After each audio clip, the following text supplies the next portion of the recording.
सुप्रभात विद्यार्थी मित्रों, आज हम 11वीं इकाई देखने वाले हैं जो बीत गई सो बात गई, जिसके कवि है हरिवंश राय बच्चन, जिनका जन्म सन 1907 में हुआ था, मृत्यु सन 2003 में हुआ था।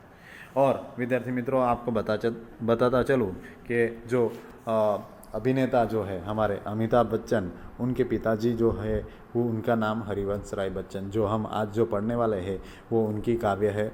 तो देखेंगे, हालावादी कवि हरिवंश राय बच्चन का जन्म उत्तर प्रदेश के इलाहाबाद में हुआ था। उन्होंने इलाहाबाद विश्वविद्यालय से अंग्रेजी में एमए तथा कैम्ब्रिज विश्वविद्यालय से पीएचडी की उपाधि प्राप्त की थी। हरिवंश राय बच्चन की अगर हम बात करें तो मधुशाला और जो है इनके काव्य जो हम आगे देखने वाले हैं कि मधुबाला, मधुकलश, ये सारी बातें हम आगे देखने वाले हैं। इलाहाबाद में ही वे अध्यापक के रूप में नियुक्त हुए, तब उनकी ख्याति भारत भर में फैल चुकी थी। उन्होंने आकाशवाणी में हिंदी प्रोड्यूसर के रूप में कार्य किया। भारत सरकार के विदेश मंत्रालय में विशेष अधिकारी पद को भी उन्होंने शोभावंती किया। बच्चन जी ने अभ्युदय पत्रिका के संपादन के रूप में भी कार्य किया है। हिंदी साहित्य में हालावाद के प्रवर्तन का श्रेय बच्चन जी को जाता है। हरिवंश राय जीवन के राग, विरागी, मस्ती और विषाद के कवि है। उन्होंने विश्व साहित्य के कुछ अमर ग्रंथों के प्रामाणिक अनुवाद का कार्य भी किया है।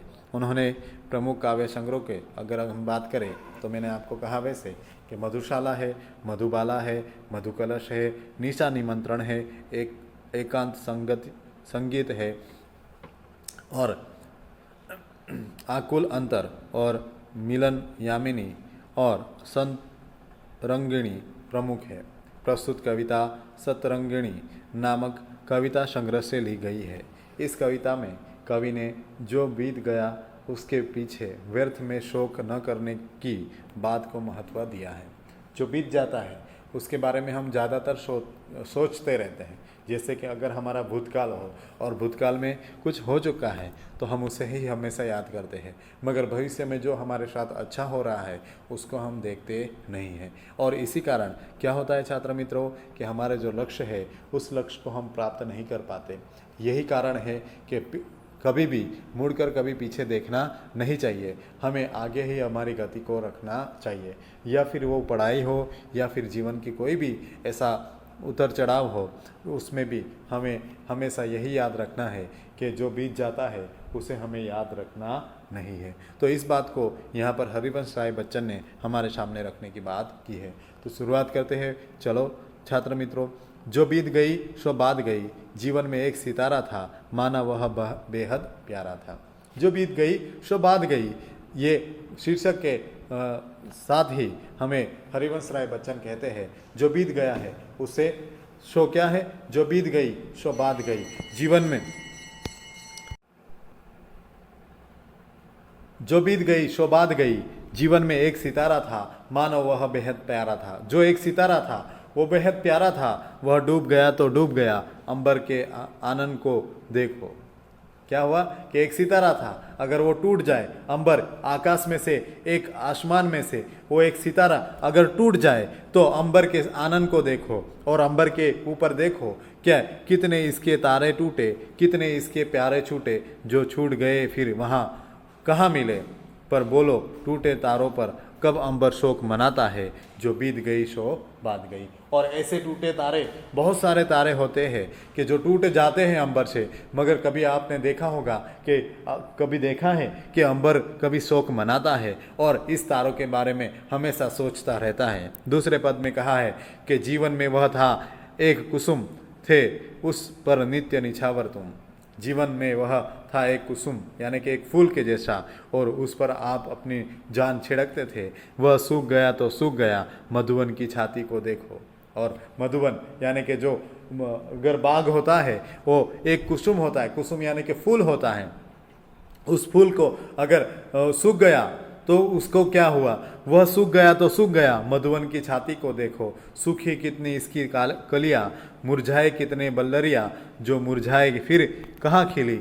पर बोलो सूखे फूलों पर कब मधुवन शोर मचाता है, जो बीत गई सो बात गई। हमने बाग में देखे होंगे कि कई सारे फूल इतने खिलते हैं और खिलने के बाद कई सारे फूल मुरझा भी जाते हैं, पर कभी आपने देखा है कि बागों को कभी देखा है कि मुरझाए हुए बैठे हैं, कभी वो अपने आप में एक उदास होकर बैठे हैं। इसीलिए कहता हूँ विद्यार्थी मित्रों, हमारे जीवन में भी बहुत सारे लक्ष्य पड़े हुए हैं, हमारे जीवन में कई सारी कठिनाई आई होगी, अब वो कठिनाई नहीं रही तो हम क्यों उसके बारे में शोक मनाएं, हम क्यों उसके बारे में उस कठिनाइयों को सोचते रहे कि यही कठिनाइयों की वजह से मेरे जीवन में कुछ नहीं हुआ। हाँ, हम क्यों यह नहीं देखते कि हमारे भविष्य में क्या हो रहा है। हाँ, हम ये क्यों नहीं देखते कि हमारे भविष्य में कितनी सारी और कुछ अच्छा करने की कितनी सारी ऐसी अपॉर्चुनिटी हमें मिली है जिसे हम कभी देखना ही नहीं चाहते। यही बात को यहाँ पर हमारे जो हरिवंश राय बच्चन कहते हैं कि सूखी कलियां, कई सारे फूल इतने होते हैं, बागों के कई सारे फूल मुरझा गए, मगर कभी भी बाग को आपने देखा होगा नहीं कि बाग कभी शोक मनाता हो, बाग कभी उदास बैठा हो। हमेशा खिलते फूलों को वो हमेशा अपने आप में देखता रहता है। तीसरे पंक्ति में कहा है कि जीवन में मधु का प्याला था, तुमने तन मन दे डाला था, वह टूट गया तो टूट गया, मदिरालय का आंगन देखो, कितने प्याले हिल जाते हैं, गिर मिट्टी में मिल जाते हैं। क्या हुआ कि जीवन मधु का प्याला, मधु यानी कि शराब जिसे हम कहेंगे शराब, और मधु अमृत मदिरा शराब जिसे हम कहेंगे, शराब के प्याले तुमने तन मन दे डाला था, वह टूट गया तो टूट गया, वह टूट गया। अगर एक प्याला है, अगर वो टूट जाता है, वो टूटने से क्या, कभी मदिरालय का आंगन देखो, कितने प्याले हिल जाते हैं। और मदिरालय के अगर अंदर हम जाते हैं तो देखते हैं कि हर तरफ शराब ही शराब रहती है और कई सारे प्याले रहते हैं, गिर मिट्टी में मिल जाते हैं, और कई सारे प्याले गिरते हैं और मिट्टी में मिल जाते हैं। जो गिरते हैं कब उठते हैं, पर बोलो टूटे प्यालों पर कब मदिरालय पछताता है, जो बीत गई सो बात गई। और इस टूटे प्यालों पर कभी आपने देखा होगा नहीं कि मदिरालय कभी शोक मनाता है। आखिरी अंतिम पंक्ति में हरिवंश राय बच्चन कहते हैं, मृदु मिट्टी के है बने हुए, मधुघट फूटा ही करते हैं, लघु जीवन लेकर आए हैं, प्याले टूटा ही करते हैं। मृदु मिट्टी यानी कि कोमल मिट्टी से, मृदु मिट्टी यानी कि कोमल, यहाँ एकदम मृदु मिट्टी से, मिट्टी के है बने हुए, मधुघट फूटा ही करते हैं। और मधुघट जो है शराब से भरा हुआ जो पात्र है वो हमेशा फूटा ही करता है। और लघु जीवन यानी कि थोड़ा जीवन लेकर आए हैं, प्याले टूटा ही करते हैं। और थोड़ा सा जीवन लेकर आए हैं और प्याले टूटा ही करते हैं। फिर भी मदिरालय के अंदर मधु के घट है, मधु प्याले है, और फिर भी मधुरालय के अंदर मधु घट है और ये मधु प्याले है। जो मादकता है के मारे है, वे मधु लूटा ही करते हैं। और जो मादकता यानी शराब की मदहोशी जो है, वो शराब की मदहोशी कभी कम नहीं होती। मतवालापन जो मस्ती है, वो मस्ती मधुरालय की वैसी ही होती है, चाहे कितने भी प्याले टूट जाए। वहाँ कच्चा पीने वाला है जिसकी ममता घट प्यालों पर, जो सच्चे मधु से जला हुआ कब रोता है चिल्लाता है, जो बीत गई सो बात गई। और इसी सारी चीज़ों से हमें हरिवंश राय बच्चन कहते हैं, जो बीत जाता है उसे हमें भूल जाना चाहिए, उसे हमें कभी याद रखना नहीं चाहिए। और इसी कारण यहाँ पर हरिवंश राय बच्चन हमें कहते हैं कि हमारी ज़िंदगी में कई सारे ऐसे मकाम है जो जीना हमें चाहिए, हमें ज़िंदगी ऐसे जीना चाहिए कि लोग हमें याद रखें, नहीं कि ऐसे हमें ज़िंदगी बिताना चाहिए कि हमारी ज़िंदगी से लोगों को हमेशा फरियाद हो। हमारी ज़िंदगी को बेहतर बेहतर और अच्छी बनाना हमारे लिए बहुत मुमकिन है। विद्यार्थी मित्रों, मैं आपसे यही उम्मीद रखता हूँ कि हमारी ज़िंदगी के हर एक पन्ने को हम अपने आप से लिख सकते हैं। कुदरत ने हमें बहुत अमूल्य जीवन दिया है, हमारे इस अमूल्य जीवन की हम हमेशा कदर करें और हमारे जीवन को हमेशा अच्छा बनाते चले। आभार, धन्यवाद विद्यार्थी मित्रों। नेक्स्ट लेक्चर में वापस हम मिलते हैं। धन्यवाद।